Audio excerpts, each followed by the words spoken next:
ஹல்லேலூயா. கர்த்தர் மகிமைப்படுவாராக. எல்லா துதிக்கான மகிமை அவர் ஒருவருக்கே உரியது. இன்றைக்கும் ஒரு வசனத்தை வாசித்து ஒரு ஜெபம் செய்து நாம் வேதவசனத்தின் ஆழங்களை தெரிந்து கொள்வோம். மத்தேயு 4ஆம் அதிகாரம் 4ஆம் வசனம்.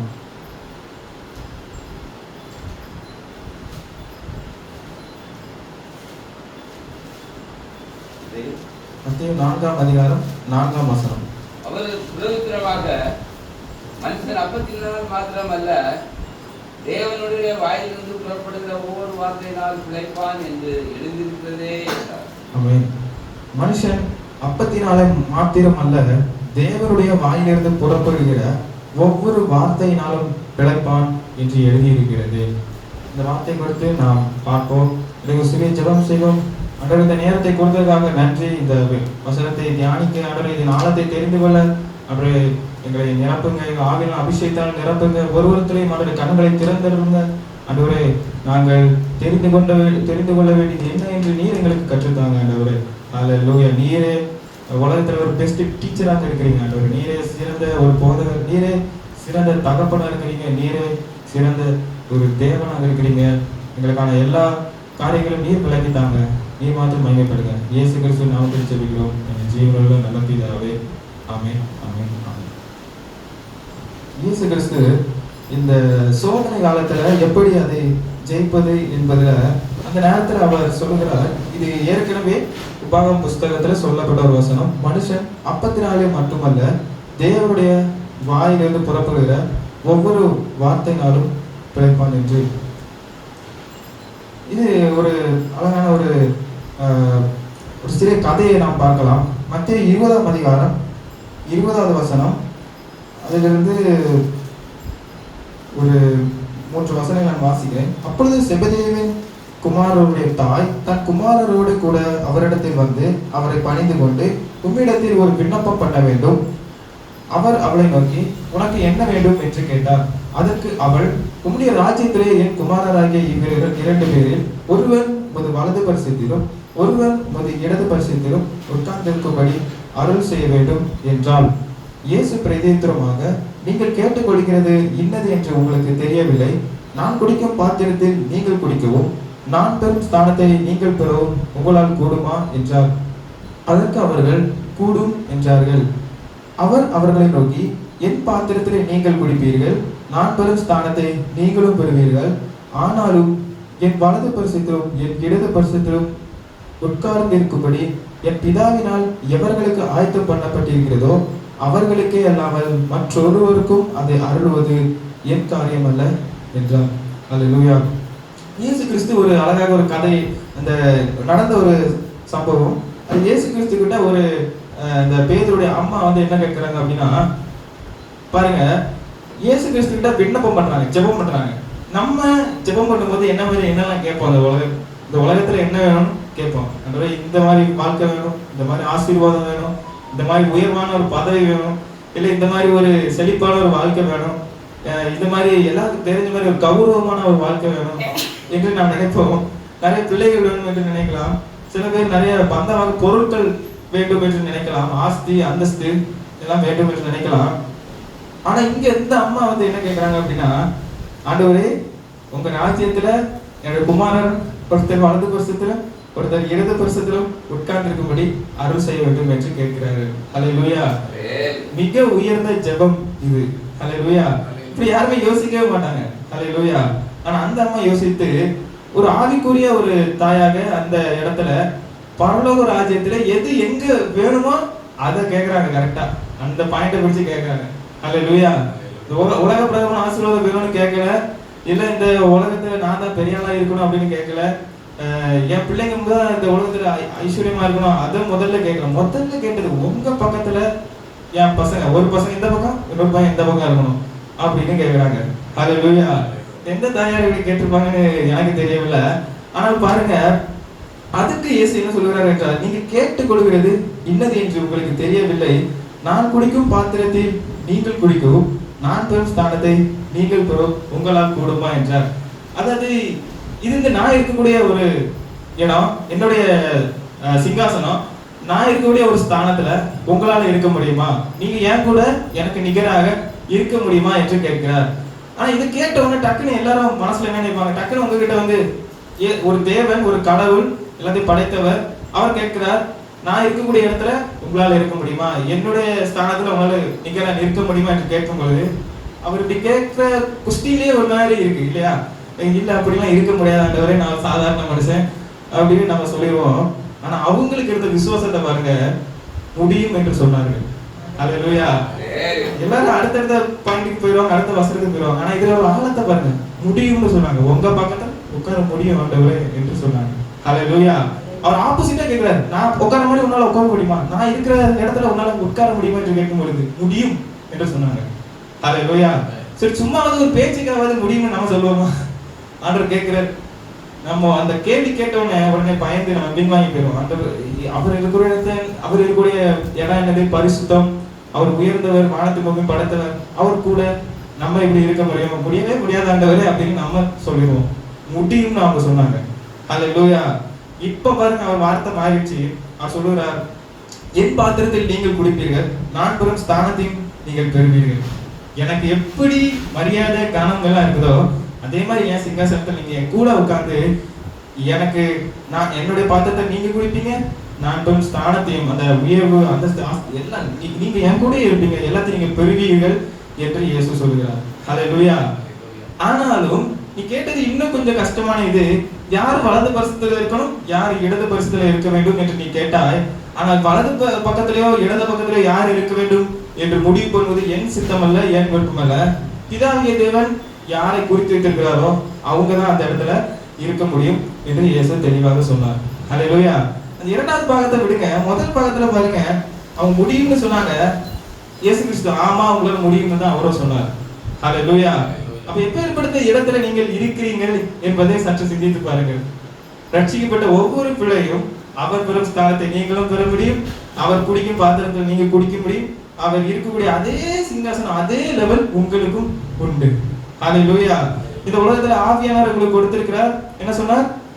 நான் செய்ததை பார்க்கலும் அதிகமானவை நீங்கள் செய்வீர்கள் என்று சொன்னார். அல்லேலூயா. விசுவாசிக்கிற உங்களால நான் செய்ததை விட அதிகமானதை செய்ய முடியும் என்று சொல்லியிருக்கிறார். எபிரேயர் 11:40 பாத்தீங்க அப்படின்னா, பழைய ஏற்பாடு பரிசுத்தவான்களுக்கு இயேசு கிறிஸ்துவின் ரத்தம் சிந்தப்படவில்லை, ஆனா புதிய ஏற்பாடு பரிசுத்தவான்களுக்கு இயேசு கிறிஸ்துவின் ரத்தம் சிந்தப்பட்டதுனால எபிரேயர் 11:40 வசனம் சொல்கிறது, அவர்கள் நம்மை அல்லாமல் பூரணராகாதபடிக்கு விசேஷித்த நன்மையானதொன்றை தேவன் நமக்கென்று முன்னையாக நியமித்தார். அல்லேலூயா. அந்த பழைய பரிசுத்தவான்களுக்குலாம் அவங்க தப்பு செஞ்சாங்கன்னா ஆடனை அடிச்சு அந்த பாவத்தை மூடுறதுதான் வழி பண்ணாங்களே தவிர பாவம் மன்னிக்கப்படவில்லை. அல்லேலூயா. நமக்கு முழுமையாக மன்னிக்கிறதற்கு இயேசு கிறிஸ்துவே தம்முடைய ஜீவனை சிலுவையில் ஊற்றி கொடுத்தார். அல்லேலூயா. அதை பார்க்கலாம். நீங்க 1 பேதுரு 2:24, 25 இந்த வசனங்களை எடுத்தீங்க அப்படின்னா நீங்க வாசிக்கலாம். அப்புறம் இன்னொருத்தர் வெளிப்படுத்தல் 5:8, 9, 10 அதை எடுத்துக்கொள்ளலாம். 1 பேதுரு 2:24, 24, 25 எடுத்தீங்கன்னா வாசிக்கலாம். நாம் பாவங்களுக்கு செத்து நீதிக்கு பிழைத்திருக்கும்படிக்கு அவர் தாமே தமது சரீரத்திலே நம்முடைய பாவங்களை சிலுவையின் மேல் சுமந்தார். அவருடைய தழும்புகளால் குணமானீர்கள். சிதறுண்ட ஆடுகளைப் போல் இருந்தீர்கள். இப்பொழுதோ உங்கள் ஆத்துமாக்களுக்கு மேம்பெரும் கண்காணியுமானவரிடத்தில் திருப்பப்பட்டீர்கள்.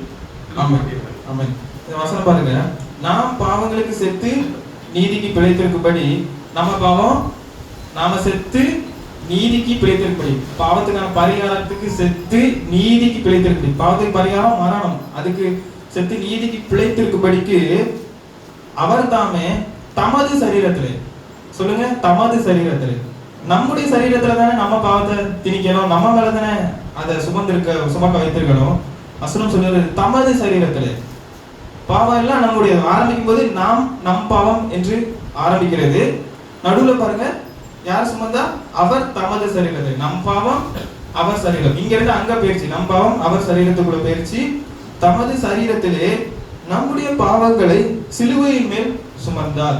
அல்லேலூயா. அப்படி மொத்தமா சுமந்தார். இப்ப பாருங்க, அவருடைய தழும்புகளால் நீங்கள் குணமானீர்கள். அல்லேலூயா. அப்போ உங்களுக்கு பாவத்தினால அடிபட்டிருக்கு, அடி காயமெல்லாம் இருந்திருக்கு. இப்ப நீங்க அவரை விசுவாசித்து அவரை ஏற்றுக்கொள்ளும் பொழுது அவருடைய தழும்புகளால் அந்த உங்களுக்கு பட்ட காயம், பாவத்தினால் அந்த விளைவுகள் எல்லாம் உங்களுக்கு சுகமாகும். ஹல்லேலூயா. உங்களுக்கு நீதிமான்களுக்கு உள்ள அந்த பரிசு, அந்த ஆசீர்வாதம், அப்படி இயேசு கிறிஸ்துக்கு என்ன ஆசீர்வாதம் கிடைக்குமோ, இயேசு கிறிஸ்துக்கு பரிசுத்தமாக இருக்கும்போது அவருக்கு என்னென்ன ஸ்தானம் கிடைக்குமோ அது மொத்தம் உங்களுக்கு கிடைக்கும்படி அருள் செய்திருக்கிறார். ஹல்லேலூயா. அப்படியாக உங்கள் பாவங்களுக்கு அவர் தமது சிலுவையிலேயே நம்முடைய பாவங்களை சிலுவை மேல் சுமந்தார், தமது சரீரத்திலே சுமந்தார். அடுத்த வசனம் பாருங்க. சிதறுண்ட ஆடுகளை போல இருந்தீர்கள், இப்பொழுது உங்கள் ஆத்மாக்களுக்கு மேய்ப்பரும் கண்காணிமானவரிடத்தில் திரும்பப்பட்டீர்கள்.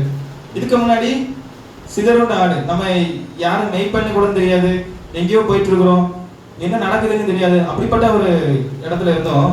இப்பொழுது நம் ஆத்மாவுக்கு, நல்லா யாரும் சொல்லுங்க, ஆத்மாக்களுக்கு. ஆத்மா அப்படின்னா நம் ஆத்மாவுக்கு தான் அவர் முதல்ல கவனம் செலுத்துகிறவர், அதுக்கப்புறம் தான் சரீரமா உலக பிரகாரமா அவர் கவனம் செலுத்துவார். ஹல்லேலூயா. அவர் நம்ம என்ன நினைப்பாங்க, உலக பிரகாரமா ஒரு குறைவு வந்தவுடனே என்ன ஆண்டவர் கைவிட்டாரோ, என்ன விட்டு தூரம் போயிட்டாரோ என்று நினைப்போம். பாருங்க, முதல்ல தான் நம்ம சிதறுண்ட ஆடுகளை போல இருந்தோம், இப்பொழுது நம் ஆத்மாவை கண்காணிக்கிறவர். கண்காணிப்பு கேமரான்னு பார்த்திருக்கீங்களா? கண்காணிப்பு கேமரா 24 மணி நேரம் பார்த்துட்டே இருக்கும். அதே மாதிரி ஆத்மாவை 24 மணிக்கு கண்காணிக்கிறவர்கிட்ட நம்ம வந்திருக்கிறோம். ஹல்லேலூயா. அப்ப அவர் பாருங்க, சரீர பிரகாரமா ஒரு சில காயங்களோ ஒரு சில ஏதோ ஒன்று நடந்தாலுமே அவர் அதை பத்தி கவலைப்பட மாட்டாரு. ஆத்மா இன்னும் சுத்தமாகுதா, ஆவியில ஜீவனோடு இருக்கிறானா, ஆவியில அனலா இருக்கிறானா என்பது அதை முதல்ல பார்ப்பார். ஹல்லேலூயா. என்ன சொல்ல, இந்த சரீரத்தை நம்ம இதை விட்டுட்டு தான் போக போறோம். நாம் அவருடைய வருகை வரும் பொழுதோ இல்லை நாம் மரணம் குத்தும் பொழுதோ நாம் நம்முடைய சரீரத்துக்கு இருந்து மறுரூபமாகி தான் நாம் போக போறோம். ஹல்லேலூயா. அப்ப இந்த சரீரத்துக்கு இந்த உலகத்தோட வேலை முடிஞ்சது. ஹல்லேலூயா. அவர் இருக்கிற வண்ணமாகவோ அல்லது அந்த தூதர்கள் இருக்கிற வண்ணமாகவோ தான் நமக்கு மகிமையின் சரீரத்தை கொடுப்பார். ஹல்லேலூயா. அப்ப அந்த சரீரத்துக்கு அந்த அளவுக்கு ஒரு உபத்திரவமோ பிரச்சனையோ வந்தா அவர் அதை முதல்ல பார்க்கல, ஆத்மா சுத்தமாக என்று பார்க்க. ஹல்லேலூயா. ஆவியில நம்மளை அனலாக வைக்கிறார். ஹல்லேலூயா. வசனம் சொல்லுகிறது, உங்கள் ஆத்மாக்களுக்கு மேய்ப்பரும் கண்காணி மாணவரிடத்தில் திருப்பப்பட்டீர்கள். வெளிப்படுத்தல் 5ஆம் அதிகாரம் எடுத்தீங்கன்னா அதுல 8, 9, 10 வாசிக்கலாம். அந்த புத்தகத்தை அவர் வாங்கின போது அந்த 4 ஜீவன்களும் 25 மூப்பர்களும் தங்கள் சுரமண்டங்களையும் பரிசுத்தவான்களுடைய ஜெபத்துவமாகிய தூவர்க்கங்களால் நிறைந்த பொற்கலசங்களையும் தீர்த்து கொண்டு ஆட்டுக்குட்டியானவருக்கு முன்பாய் வணக்கமாய் விழுந்து, தேவரே, இந்த புத்தகத்தை வாங்கவும் அதன் முத்திரைகளை உடைக்கவும் பாத்திரராய் இருக்கிறீர். ஏனெனில் நீர் அடிக்கப்பட்டு சகல கோத்திரங்களிலும் பாசைக்காரரிலும் ஜனங்களிலும் ஜாதிகளிலும் இருந்து எங்களை தேவனுக்கென்று உம்முடைய இரத்தத்தாலே மீட்டுக் கொண்டு எங்கள் தேவனுக்கு முன்பாக எங்களை ராஜாக்களும் ஆசாரியர்களும் ஆக்கினீர். நாங்கள் பூமியிலே அரசாடுவோம் என்று புதிய பாட்டை பாடினார்கள். ஆமென். ஹல்லேலூயா. ஹல்லேலூயா. ஆமென். இந்த பாருங்க, ஆட்டுக்குட்டியானவர் பரலோகத்துல ஒரு என்ட்ரி கொடுக்கிறாரு. என்ட்ரி கொடுக்கும் பொழுது அந்த சகல ஜனங்களும் 24 மூப்பர்களும் எல்லாருமே என்ன பண்றாங்க அப்படின்னா, பரிசுத்தவான்கள் அவருடைய ஜெபங்கள் எல்லாம் தூபவர்க்கங்கள் எல்லாம் பிடித்து கொண்டு என்ன சொல்றாங்கன்னு பாருங்க. வணக்கமாய் ஆட்டுக்குட்டியாருக்கு முன்பாக விழுந்து, தேவரே, புஸ்தகத்தை வாங்கவும் அதன் முத்திரைகளை உடைக்கவும் பாத்திரராய் இருக்கிறீர். ஏனெனில் நீர் அடிக்கப்பட்டு சகல கோத்திரங்களில் இருந்தும், நல்ல கவனிங்க, சகல கோத்திரத்தில் இருந்தும் பாஷைக்காரரில் இருந்தும் ஜாதிகளில் இருந்தும் இருந்து எங்களை தேவனுக்கென்று உம்முடைய ரத்தத்தினாலே மீட்டுக் கொண்டு. ஹல்லேலூயா. சகல பாஷைக்காரர்கள் அவர் எப்படி மீட்டு கொண்டாரா, தம்முடைய ரத்தத்தை சிந்தி மீட்டு கொண்டாரா. ஹல்லேலூயா. இப்ப ரத்தத்தை சிந்தி மீட்டு கொண்டவங்க ஒவ்வொருத்தரும் யாரு அப்படின்னா, அங்க பாருங்க, அடுத்தது எங்களை தேவனுக்கு முன்பாக எங்களை ராஜாக்களுக்கும் ஆசாரிகளும் ஆக்கினீர் அப்படின்னு சொல்றாங்க. ஹல்லேலூயா. இந்த ஒரு காரியத்துக்காக அவங்க வணக்கமாக தாழ குப்பரை விழுந்து அவரை பணிந்து கொண்டு இந்த ஒரு வார்த்தையை சொல்றாங்க, ஒரு பாடலா பாடுறாங்க. ஹல்லேலூயா. நாங்கள் பூமியில் அரசலோம் என்று புதிய பாட்டை பாடினார்கள். ஹல்லேலூயா. ஆராதனை முதல் காரியமே, ஆண்டவரே, எங்களை உடைய ரத்தத்தினாலே கழுவி மீட்டு கொண்டு, என்றால் நாங்கள் மரணத்துக்கு பாத்திரவான்களாக இருந்தோம், நாங்கள் சாவுக்கும் நாங்கள் நித்திய அக்னிக்கும் நரகத்துக்கும் பாத்திரவான்களாக இருந்தோம், எங்களை நீர் ரத்தத்தினாலே மீட்டு கொண்டு எப்படியாக நீர் ராஜாவும் ஆசாரியரும் ஆக்கினீர். ஹல்லேலூயா. அதாவது மகா பரிசுத்தத்துல அவர் கூடயே நிக்கிற அந்த ஸ்லாக்கியத்தை தந்தார். ஹல்லேலூயா. அந்த அவருடைய ரத்தம் சிந்தப்படல அப்படின்னா பழைய ஏற்பாடு பரிசுத்தவான்கள் எங்க நிப்பாங்க அப்படின்னா அந்த கூடாரத்துக்கு வெளியில நின்றுட்டு ஆண்டவரே எப்பொழுது எங்களை ரத்தத்தை குறித்து நியாய தீர்ப்பு செய்வீர் அப்படின்னு இந்த வெளிப்படுத்தல் அதிகாரத்துல பார்க்கலாம். அப்படி கேட்பாங்க. ஆனா இவங்க உள்ள நிப்பாங்க மகா பரிசுத்த ஸ்தலத்துல. ஹல்லேலூயா. அவர் கூடவே தேவனுக்கு முன்பாக நின்று அந்த புதிய பாட்டை பாடுகிறாங்க. எங்களை தேவனுக்கு முன்பாக ராஜாவும் ஆசாரியர்களும் ஆகிறீர்கள். இதற்கும் தேவனால் மீட்கப்பட்ட அவருடைய ரத்தத்தினால் கழுவப்பட்ட ஒவ்வொருத்தரும் எப்படி இருக்கிறீங்க, நீங்க எந்த ஸ்தானத்தில் இருக்கீங்க என்பதை புரிந்து கொள்ள முடிகிறதா? ஹல்லேலூயா. அப்ப பாருங்க, தேவனுக்கு முன்பாக நீங்கள் ராஜாவும் ஆசாரியருமா இருக்கிறீர்கள். ராஜா என்னைக்குமே அவர் செய்யறன்னு நினைக்கிறத கெஞ்சி கேட்க மாட்டார் இல்லையா? ஹல்லேலூயா. இதை செய், இது இப்படி ஆகட்டும் என்றுதான் சொல்லுவார். ஹல்லேலூயா. பாருங்க, இயேசு கிறிஸ்துவுக்கு அவர் படகுல போயிட்டு இருக்கும்போது புயல் வருகிறது. ஹல்லேலூயா. அந்த காலத்துல புயல் அப்படின்னா இப்ப நம்ம பெரும் காற்று வீசுது இல்லையா? பேப்பர்ல பாத்தீங்க அப்படின்னா பேய் காற்று அப்படின்னு போடுவாங்க. பேய் காற்றும் போது அடிக்குது அப்படின்னு சொல்லுவாங்க. அந்த காலத்திலே அப்படின்னா இந்த மாதிரி பெரும் குடல் கொந்தளிப்பு புயல் எல்லாம் வந்துச்சு அப்படின்னா தீய சக்திகள் அதை ஆளுகை செய்யறது, தீய சக்தினால இப்படிலாம் வருது அப்படின்னா அவங்களும் மனசு நினைத்து பயப்படுவாங்க, இந்த மீனவர்கள் கூட. அப்ப அந்த இடத்துல இயேசு கிறிஸ்து போட்ல போயிட்டு இருக்கும் பொழுது இந்த பயங்கரமாக இந்த கடல் கொந்தளிக்கிறது, அவர் டயர்ல படுத்து தூங்கிட்டாரு, மற்றவங்க எல்லாரும் பார்த்து கொண்டு இருக்காங்க. இவங்க எல்லாரும் நல்ல எக்ஸ்பீரியன்ஸ் உள்ள மீனவர்கள் தான். அப்போ அந்த கடல் கொந்தளிச்சு இவங்க மேல விழுந்து இவங்களே மூழ்கடிக்கிற அளவுக்கு சாகடிக்கிற அளவுக்கு திடீர்னு ஒரு அலை வருகிறது. பார்த்து பயந்துட்டாங்க. பயந்து போய் தூங்கிட்டு இருக்கிறவரை எழுப்பி, அடுவே நாங்க சாக போயிடும், நாங்க சத்து போறது உமக்கு சித்தமா, அந்த மாதிரி கேட்கிறாங்க. ஹல்லேலூயா. அந்த நேரத்துல ஆண்டவர் சொல்றாரு, ஏன் உங்களுக்கு விசுவாசம் இல்லாம போயிடுச்சு அப்படின்னு சொல்லி அவர் எப்படி பார்க்கறாரு அப்படின்னா, அவர் ராஜாவா, நீயும் ராஜா தான், நீ சொன்னாலும் அது நடக்குங்கிறனால தான் அவர் படுத்து தூங்குறாரு. ஹல்லேலூயா. இப்ப பாருங்க, அவர் ராஜா, அவர் எந்திரிச்சு சொன்னாரு, பிள்ளைக்கு காமிச்சு கொடுக்குறாரு, ஒரு சீஷர்களுக்கும் என்ன பண்ணணும்னு காமிச்சு கொடுக்குறாரு. கடலே நீ இறையாதே, அமைதியாரு அப்படின்னு சொல்லுவாரு. ஹல்லேலூயா. நான் உனக்கு கெஞ்சி கேட்டுக்கிறேன், கொஞ்சம் அமைதியாரு அப்படி சொல்லல, இறையாதே அமைதியாரு ராஜாவாக சொன்னார். ஹல்லேலூயா. உங்களை இறைகிற சூழ்நிலைகளை பார்த்து நீ அமைதியாரு என்று சொல்லுங்க. ஹல்லேலூயா. நீ இயேசு கிறிஸ்து நாமத்தால் நீ என் காலுக்கு கீழே என்று சொல்லுங்க. ஹல்லேலூயா. எந்த சூழ்நிலையால உங்கள் பாதங்களுக்கு கீழே தான். ஹல்லேலூயா. இயேசு கிறிஸ்து நாமத்தால் நான் இதை கடிந்து கொள்கிறேன் என்று சொல்லுங்க, அந்த சூழ்நிலை அமைதியாகும். ஹல்லேலூயா. அப்ப அந்த சூழ்நிலை அமைதியாகுது. எந்த வார்த்தை போச்சு? தேவனுடைய வார்த்தை தான் வாயிலிருந்து போச்சு. ஹல்லேலூயா. இயேசு கிறிஸ்து தேவனுடைய வார்த்தை. ஹல்லேலூயா. இன்றைக்கு நீங்க தேவனுடைய வார்த்தையை பேச பேச அந்த சூழ்நிலை இறைச்சல் அமைதியாகும். ஹல்லேலூயா. தேவனுடைய வார்த்தையை நீங்க அந்த இடத்துல சொல்ல வேண்டும். நீங்கள் ஒரு வசனத்தை அப்போஸ்தலர்ல பார்க்கலாம். அப்போஸ்தலர் 10ஆம் அதிகாரம்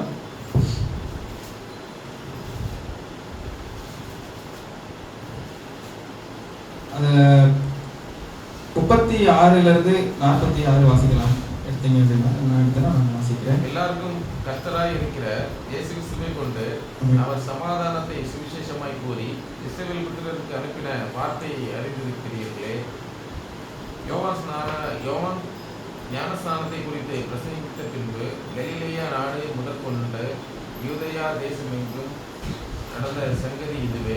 நசரேயனாகிய இயேசுவை தேவன் பரிசுத்த ஆவியினாலும் வல்லமையினாலும் அபிஷேகம் பண்ணினார். தேவன் அவருடனே கூட இருந்தபடியினாலே அவர் நன்மை செய்கிறவராயும் பிசாசின் வல்லமையில் அகப்பட்ட யாவரையும் குணமாக்குகிறவராயும் சுற்றித்திருந்தார். யூதருடைய தேசத்திலும் எருசலேமிலும் அவர் செய்தவைகள் எல்லாவற்றிலும் நாங்கள் சாட்சிகளாய் இருக்கிறோம். அவரை மரத்திலே தூக்கி கொலை செய்தார்கள். 3ஆம் நாளில் தேவன் அவரை எழுப்பி பிரத்யட்சமாய் காணும்படி செய்தார். ஆயினும் எல்லா ஜாதிகளுக்கும் பிரத்யட்சமாகும்படி செய்யாமல் அவர் மரித்தவர்களிலிருந்து எழுந்த பின்பு அவரோடு புசித்து குடித்தவர்களும் தேவனால் முன்பு நியமிக்கப்பட்ட சாட்சிகளுமாகிய எங்களுக்கு பிரத்யட்சமாகும்படி செய்தார். அன்றியும் அவரே உயிரோடு இருக்கிறவர்களுக்கும் மரித்தவர்களுக்கும் தேவனால் ஏற்படுத்தப்பட்ட நியாயாதிபதி என்று ஜனங்களுக்கு பிரசங்கிக்கவும் சாட்சியாக ஒப்புவிக்கவும் அவர் எங்களுக்கு கட்டளையிட்டார். அவரை விசுவாசிக்கிறவன் எவனோ அவன் அவருடைய நாமத்தினாலே பாவ மன்னிப்பை பெறுவான் என்று தீர்க்கதரிசிகள் எல்லாரும் அவரை குறித்து சாட்சி கொடுத்திருக்கிறார்கள் என்றான். இந்த வார்த்தைகளை பேதுரு பேசி கொண்டிருக்கையில் வார்த்தைகளை நல்ல கவனிங்க, இந்த வார்த்தைகளை பேசி கொண்டிருக்கையில் ஒருத்தங்களுக்கு நாங்க இயேசு கிறிஸ்துவுக்கு சாட்சியாக இருக்கிறோம், அவர் பரிசுத்தவான்கள் நிரம்பி ஜனங்களுக்கு நன்மை செய்தார் என்று அவர் அந்த சாட்சியை தான் சொல்லிக் கொண்டிருக்கிறாங்க. ஹல்லேலூயா. எந்த பாவம் செய்யாத அவரை தண்டித்தார்கள், அது உங்கள் பாவங்கள் தான் அவரை சிலுவையில் அறைந்தது என்று அந்த காரியத்தை சொல்லிக் கொண்டு இருக்கும் பொழுது, இந்த வார்த்தைகளை சொல்லிக் கொண்டு இருக்கும் பொழுது கேட்டவர்கள் மேல பரிசுத்த ஆவியானவர் இறங்கினார். ஹல்லேலூயா. அதுவும் யூதர்கள் தான் அந்த காரியத்தை சொல்றாங்க, புறஜாதியார்கள் கிட்ட ஆவியானவர் கூட்டிட்டு வந்து சொல்ல வைக்கிறார். ஹல்லேலூயா. அப்போ இவங்களுக்கு என்ன நம்பிக்கை அப்படின்னா, யூதர்களுக்கு மாம்ச பிரகாரமான இந்த பேதுருக்கே மாம்ச பிரகாரம் வைராக்கியம் இருக்கு. யூதர்களுக்கு மட்டும் தான் நான் சொல்லுவேன், வெளியில உள்ளவங்களுக்கு இயேசு கிறிஸ்துவை பற்றி சொல்ல மாட்டேன் என்று. ஹல்லேலூயா. இந்த பாவ மன்னிப்பு எங்களுக்குரியது, உங்களுக்கு கிடையாது அப்படின்னு மனசுல வைராக்கியமாக நினைக்கக்கூடிய யூதர்கள் அந்த பேதுருவை கொண்டு ஆவியானவர் ஒரு ஆட்களை அனுப்பி கூட்டி கொண்டு வந்து மற்ற புறஜாதி ஜனங்கள்கிட்ட பேச வைக்கிறார். ஹல்லேலூயா. பேச வைக்கும் பொழுது இயேசு கிறிஸ்துவை பற்றி அவன் பேசுகிறான். அந்த வார்த்தைகளை பேசிக் கொண்டிருக்கும் பொழுது யாவர் மேலும் பரிசுத்த ஆவியானவர் இறங்கினார். ஹல்லேலூயா. அதான் நான் சொன்னேன், இயேசு கிறிஸ்துவின் வார்த்தையில ஜீவன் உண்டு. ஹல்லேலூயா. ஸ்டார்டிங்ல நம்ம பார்த்தோம் இல்லையா, மனுஷன் அப்பத்தினால் மட்டுமல்ல தேவனுடைய வாயிலிருந்து புறப்பட்ட ஒவ்வொரு வார்த்தையினாலும் பிழைப்பான். ஹல்லேலூயா. இன்றைக்கும் அந்த அவனுடைய வார்த்தை கிட்டத்தட்ட தேவனுடைய வார்த்தையாகவே மாறிடுச்சு. ஹல்லேலூயா. அந்த சாட்சியை சொல்லும் பொழுது அந்த ஜனங்கள் எல்லாரும் பரிசுத்தவான்கள் நிரப்பப்பட்டார்கள். அவன் சொல்லுற ஒரு பாயிண்ட மட்டும் நீங்க நல்லா யோசிங்க, கவனிங்க. அவரை விசுவாசிக்கிறவன் எவனோ அவன் அவருடைய நாமத்தினாலே பாவ மன்னிப்பை பெறுவான் என்று தீர்க்கதரிசிகள் எல்லாரும் அவரை குறித்து சாட்சி கொடுக்கிறார்கள் என்றான். இந்த வார்த்தைகள் சொல்லும் பொழுது எல்லாரும் ஆவியானவர் இறங்கினார். ஹல்லேலூயா. நான் இந்த காரியத்தை சொல்றதுக்கு முன்னாடி இன்னொரு முந்தின அதிகாரத்துல பேதுரு பண்ணதை தான் நான் சொல்ல வேண்டும் என்று நினைத்தேன். முந்தின அதிகாரத்துல பாத்தீங்க அப்படின்னா ஒரு ஸ்திரீ இறந்து போயிட்டாங்க. ஒரு நல்ல ஒரு ஸ்திரீ, எல்லாருக்கும் உதவி செஞ்சு நிறைய ட்ரெஸ் எல்லாம் எல்லாருக்கும் பண்ணி கொடுத்து அப்படி ஒரு சமூக ரீதியாக நல்ல எல்லாருக்கும் உதவி செஞ்சு ஒரு நல்ல ஒரு ஸ்திரீயாக இருந்த ஒரு பெண் அவங்க மறித்து போனாங்க என்று அந்த ஊர் ஜனங்க கேள்விப்பட்டு பேதுரு தேவனுடைய மனுஷன், ஒரு ஆவிக்குரிய மனுஷன் இருக்கிறான்னு அறிந்து ஒரு ஜெபம் செய்யும்படி அழைக்கிறாங்க. ஹல்லேலூயா. ஜெபம் செய்யும்படி அழைக்கும் பொழுது பேதுரு அந்த பெண்ணை பார்த்து அதுக்கு முன்னாடி ஒரு முழங்கால் படிட்டு ஒரு ஜெபம் செஞ்சு விட்டு அவன் பின்னாடி பேதர் இருக்குது, பேதுரு இந்த பக்கம் பார்த்து ஜெபம் பண்றாரு. அந்த மரணம் பின்னாடி போயிருச்சு. இயேசு கிறிஸ்து உயிர் தெழுந்ததுக்கு அப்புறம் மரணம் பின்னாடி போய்விட்டது. ஹல்லேலூயா. அப்ப பின்னாடி பார்த்து திரும்பி பார்த்து பேதுரு சொல்லுகிறார், தவித்தாலே எழுந்திரு என்று சொல்லுகிறார். ஹல்லேலூயா. இந்த பேருக்கு இந்த தைரியம் எங்கிருந்து வந்துச்சு அப்படின்னா, நான் முந்தின சூழ்நிலை சொன்னேன் இல்லையா, கடல் அடக்கும் பொழுது பேதுருவும் கூட தான் இருந்திருக்கிறார். இயேசு கிறிஸ்து கடலை அடக்கும் பொழுது இறையாதே அமைதியாரு அப்படின்னு சொல்லும் பொழுது பேதுரு பார்த்துக்கிட்டே இருந்திருப்பாரு. ஹல்லேலூயா. அவர் ராஜாதி ராஜா, இவர் பிள்ளையா இருக்கிறாரு, இவர் பார்த்துட்டு இப்ப சின்ன குழந்தையா இருக்கிறாரு, பார்த்துட்டு இருக்கிறாரு. இப்ப வளர்ந்து இவருக்கு ஒரு அபிஷேகம் கிடைச்சிருச்சு, இவர் ஒரு இடத்துக்கு போறாரு, செத்து போன ஒரு பெண்ணை பார்த்து சொல்றாரு, தபித்தாலே எழுந்திரு அப்படிங்கிறாரு. அவள் எழுந்திருந்தான். ஹல்லேலூயா. பாருங்க அந்த வார்த்தை தான். ஹல்லேலூயா. தேவனுடைய வார்த்தை பாருங்க, அது ஜீவன் உள்ளதாக இருக்கிறது. ஹல்லேலூயா. மனுஷன் அப்பத்தினால் மட்டுமல்ல தேவனுடைய வாயிலிருந்து புறப்படுகிற ஒவ்வொரு வார்த்தையினாலும் பிழைப்பான். ஹல்லேலூயா. அந்த இன்னொரு வசனம் பார்க்கலாம். மத்தேயு 9ஆம் அதிகாரம் 46வது வசனம், அதை எடுத்துக்கொள்ளுங்க. இன்னொருத்தர் யோவான் 11ஆம் அதிகாரம் 26வது வசனம் எடுத்துக்கொள்ளுங்க. இன்னும் கடைசியாக ஒரு காரியத்தை இயேசு கிறிஸ்து செய்ததை நான் சொல்லி இந்த வசனத்தை முடிக்க விரும்புகிறேன். யோவான் 11:26, மத்தேயு 9:40. அந்த நாளிலே நீங்கள் யோவான் 14:26 இல்ல 11:26.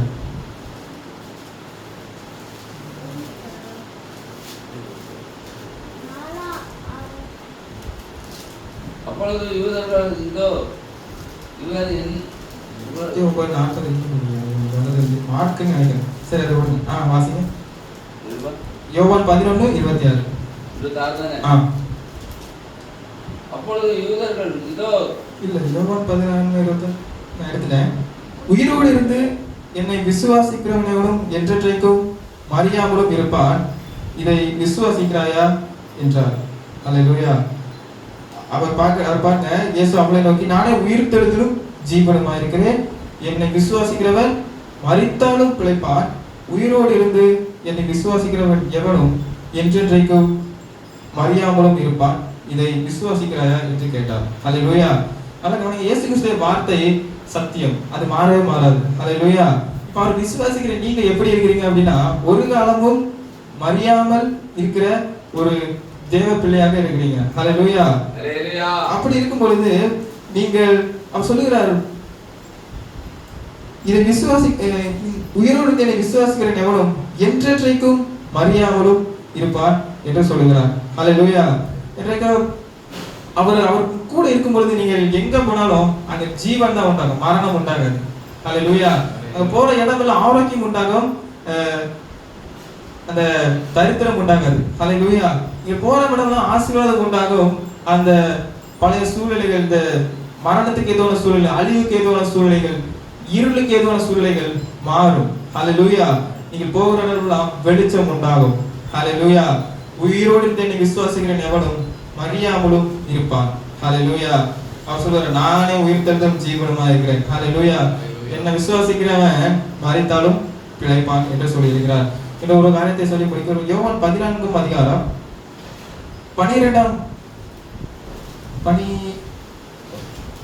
12 வசனம், மெய்யாக மெய்யாக நான் உங்களுக்கு சொல்லுகிறேன், நான் என் பிதாவிடத்தில் போகிறபடினால் என்னை விசுவாசிக்கிறவன் நான் செய்கை கிரியைகளை தானும் செய்வான், இவைகளை பார்க்கிலும் பெரிய கிரியைகளையும் செய்வான். ஏற்கனவே நான் சொன்னேன்.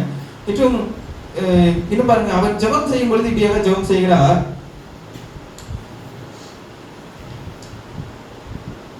14வது வசனம், என் நாமத்தினாலே நீங்கள் எதை கேட்டாலும் அதை நான் செய்வேன், நீங்கள் என்னிடத்தில் அன்பா இருந்தால் என் கற்பனைகளை கைக்கொள்ளுங்கள், நான் பிதாவை இடத்தில் வேண்டிக் கொள்வேன், அப்பொழுது என்றைக்கும் உங்களுடனே கூட இருக்கும்படிக்கு சத்திய ஆவியாகிய வேறொரு தேற்றரவாளனை அவர் உங்களுக்கு தந்தருளுவார். ஹல்லேலூயா.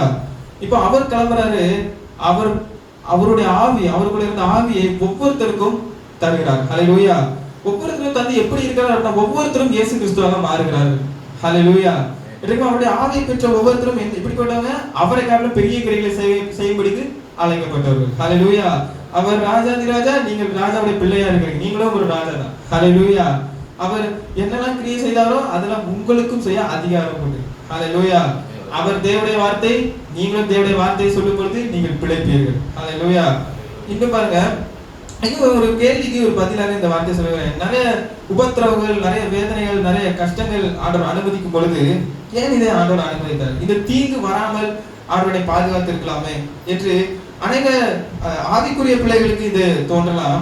அடுத்த வசனம் சொல்கிறது, நான் உங்களை திக்கற்றவர்களாக விடேன். 17வது அதிகாரம் போகலாம், நான் மாற்றி வாசித்து விட்டேன். நான் 17வது அதிகாரம் அதுல 14வது வசனத்தை பாருங்க. அவர் உங்களுக்கு ஒன்று கொடுத்திருக்கிறாரு, நான் உங்களுடைய வார்த்தையை அவர்களுக்கு கொடுத்தேன். ஹல்லேலூயா. இப்போ உலகத்தை ஜெயிக்கிறது என்ன? முதல்ல அவருடைய வார்த்தை தான். ஹல்லேலூயா.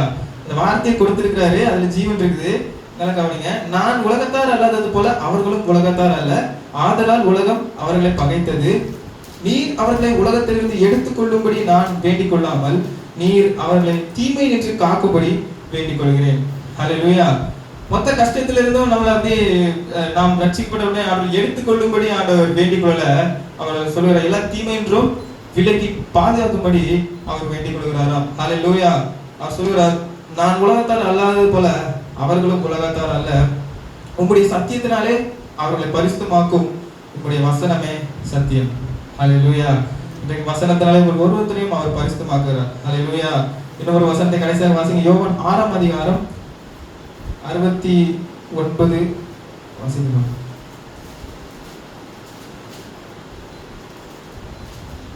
ஜீவனுள்ள தேவனுடைய குமாரனாகிய கிறிஸ்து என்று நாங்கள் விசுவாசித்து அறிந்து இருக்கிறோம் என்றார். ஆமென். ஹல்லேலூயா. முதல்ல இவங்க எல்லாருமே இயேசு கிறிஸ்து நீர் தேவனுடைய குமாரன் என்று முதல்ல சீஷர்கள் கூட விசுவாசிச்சாங்க, அதுக்கப்புறம் தான் அறிந்தும் இருக்கிறாங்க. ஹல்லேலூயா.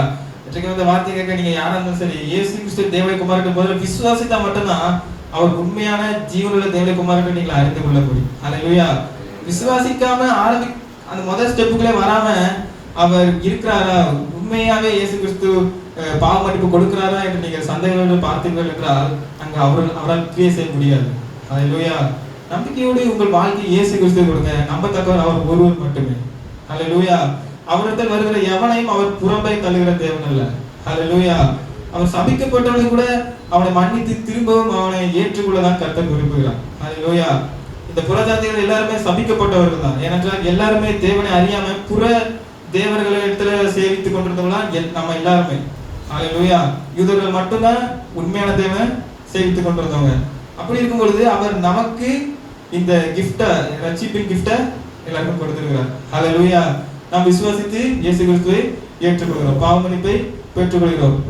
இன்றைக்கும் நீங்கள் அந்த உண்மையான விசுவாசம், முழு விசுவாசம் உங்களுக்கு இருக்கு என்றால் உங்களுக்கும் அவர் பாவ மன்னிப்பை கொடுக்கிறார். ஹல்லேலூயா. அது மட்டும் இல்ல, வசனம் சொல்கிறது அவர்கிட்ட என்ன உண்டா? நித்திய ஜீவ வசனங்கள். ஹல்லேலூயா. அவரிடத்துல ஜீவன் உண்டு. ஹல்லேலூயா. அந்த வசனங்கள் தான் இன்றைக்கு நாம் பார்த்தோம். அவருடைய வசனத்தினாலே மனுஷன் பிழைப்பான். ஹல்லேலூயா. இன்றைக்கு எந்த சூழ்நிலையா இருந்தாலும் சரி, எந்த இடத்துல நீங்கள் போய் கொண்டிருந்தாலும் சரி, அவருடைய வசனத்துல ஜீவன் உண்டு. அந்த வசனத்துல நீங்கள் நிலைத்திருப்பீர்கள் என்றால் நீங்கள் பிழைப்பீர்கள். ஹல்லேலூயா. எந்த சூழலையும் நீங்கள் மேற்கொள்வீர்கள். ஹல்லேலூயா. மனுஷன் அப்பத்தினால் மட்டுமல்ல, தேவனுடைய வாயிலிருந்து புறப்படுகிற ஒவ்வொரு வார்த்தையினாலும் பிழைப்பான். ஹல்லேலூயா. இன்றைக்கும் நீங்கள் உங்கள் சூழலை நோக்கி எப்படி பார்க்க வேண்டும் என்றால், இந்த வசனம் இப்படிதான் சொல்லுதா, என் வாழ்க்கை இப்படிதான் இருக்கும். ஹல்லேலூயா. என் சூழலை இப்படி முடியும் என்று நாம் மனதில் கால்குலேஷன் போட்டுக்கொண்டு இப்படிதான் முடியும் என்று நாம் நினைக்க கூடாது. வசனம் இப்படிதான் சொல்லுகிறதா, என் வாழ்க்கை இப்படித்தான் இருக்கும். ஹல்லேலூயா. இயேசு கிறிஸ்து அவர் சொன்னார், நான் உலகத்தை ஜெயித்தேன் என்று சொன்னார். ஹல்லேலூயா. இன்றைக்கு ஒவ்வொருத்தரையும் ஜெயிக்கிறவர்களாக, ராஜதந்திர பிள்ளையாக உங்களை அபிஷேகம் பண்ணியிருக்கிறார். ஹல்லேலூயா. அதை இன்றைக்கு நினைவூட்டும்படிக்கு இந்த ஒரு வார்த்தை இன்றைக்கு இருக்கிறது. திரும்ப அந்த வெளிப்படுத்தல் விசேஷத்தில் வாசித்த அந்த வசனத்தை நினைவூட்டுகிறேன். பரலோகத்துக்கு போயிட்டாங்க, பரலோகத்துல பாட்டு பாடுறாங்க, ஆண்டவரே எங்களை இந்த ரத்தத்தினால மீட்டுக் கொண்டு எங்களை தேவனுக்கு முன்பாக ராஜாவும் ஆசாரியரும் ஆக்கிறீர். ஹல்லேலூயா. அங்க போய் சந்தோஷமா அந்த பாட்டை பாடி ஆண்டவரை துதித்தார்கள். ஹல்லேலூயா. இன்றைக்கும் நீங்களும் ஒவ்வொருத்தரும் இன்றைக்கும் அந்த பாட்டை பாடி அவரை நினைத்து அவரை ஆராதிங்கள். கர்த்தர் தாமே மகிமைப்படுவதாக. ஒரு ஜெபம் செய்து முடிப்போம். ஆண்டவரே, இந்த வார்த்தை கொடுத்ததுக்காக நன்றி. ஆண்டவரே, நீர் மகிமைப்பட்டீர். ஆண்டவரே, ஹல்லேலூயா. உடைய வசனத்தை அனுப்பி ஒவ்வொருத்தர் ஆத்மாவின் குணமாக்குனதுக்காக நன்றி ஆண்டவரே. ஹல்லேலூயா. ஆண்டவரே, உங்களுடைய வார்த்தையினால நாங்க பிழைக்கிறோம் ஆண்டவரே. ஹல்லேலூயா.